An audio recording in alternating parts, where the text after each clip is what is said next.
Honourable Senators, I wish to draw your attention to the presence in the gallery of Shannon Metatawaban, CEO of the National Aboriginal Capital Corporations Association, accompanied by the Board of Directors. They are the guests of the Honourable Senator White, and on behalf of all senators, I welcome you to the Senate of Canada.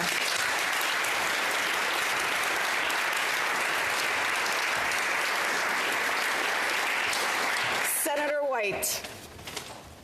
Honourable Senators, I rise today to speak about the critical role Indigenous entrepreneurship plays in advancing economic self-reliance and fostering economic reconciliation.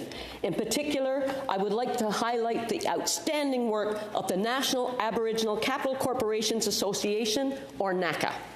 For 40 years, NACA has worked with a network of more than 50 Indigenous financial institutes, IFI, to support Indigenous entrepreneurship in Canada.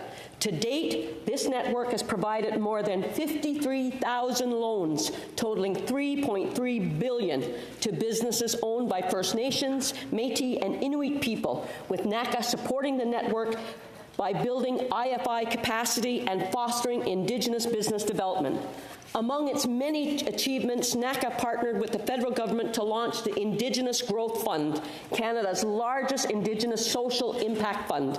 This $153 million fund improves access to capital for Indigenous financial institutions and Indigenous small and medium-sized entrepreneurs. NACA is also currently working with the federal government to deliver a $9.5 million investment in Indigenous tourism. This program supports 11 projects in 7 provinces and territories and represents another step forward in advancing economic reconciliation through the empowerment of diverse Indigenous tourism projects. I'd also like to recognize the Indigenous Women's Entrepreneurship Program, launched in 2022 across 32 IFIs in Canada. Through this initiative, developed in partnership with Indigenous Services Canada, NACA supports Indigenous women in starting and growing businesses by addressing systemic barriers and tailoring supports to their unique needs and lived experiences. Last month, the NACA Indigenous Prosperity Forum took place in the National Capital.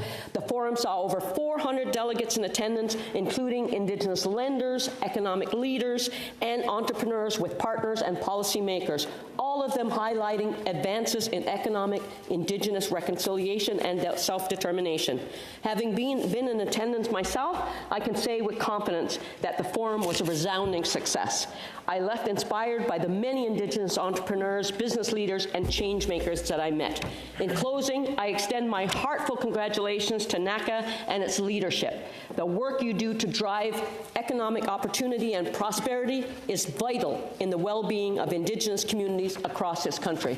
Merci, Walalin. Thank you.